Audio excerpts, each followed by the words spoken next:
En el año 1970 asume Levingston porque si bien la economía de Onganía era buena, tenía muchos conflictos sociales y políticos, entonces fue designado por Levingston por las Fuerzas Armadas. Y en el año 70 seguimos teniendo revoluciones. En el año 70 los montoneros secuestran y asesinan a Aramburu. Y por la economía tenemos a Aldo Ferrer como ministro de Obras Públicas y luego como ministro de Hacienda. Aldo Ferrer es nacionalista y dice que el crecimiento tiene que apelar al capital nacional.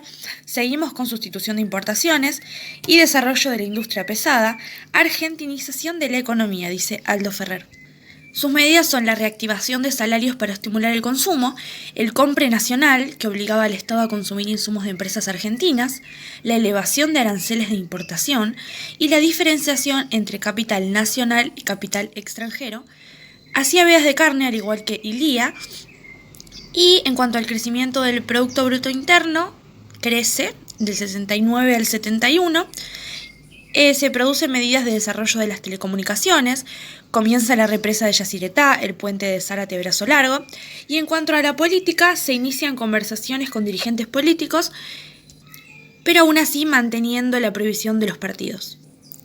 En el año 1971 asume la LUCE, era un militar, el gobierno es de facto y se produce la hora del pueblo, quiere decir abrir una salida electoral que diera origen a un gobierno democrático y la negociación de la legalidad del peronismo.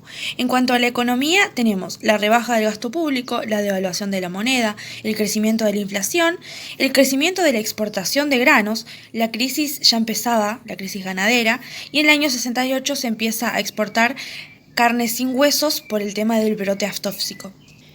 En el año 71, el último frigorífico extranjero en el país, y aumenta la demanda de cereales y de ese tipo de alimentos, por lo tanto se produce la expansión del sector agropecuario, se produce el llamado al Gran Acuerdo Nacional para hacer una salida política, se levanta la veda política y se reintegran los partidos.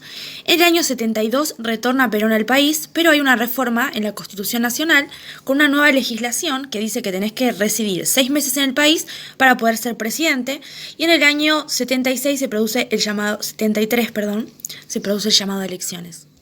En el año 70 hay tensiones sociales con la guerra de Vietnam, con el peronismo, con la posición antiimperialista del mundo, con las guerrillas, con el radicalismo de la clase media, con los clasistas fuera del peronismo clásico.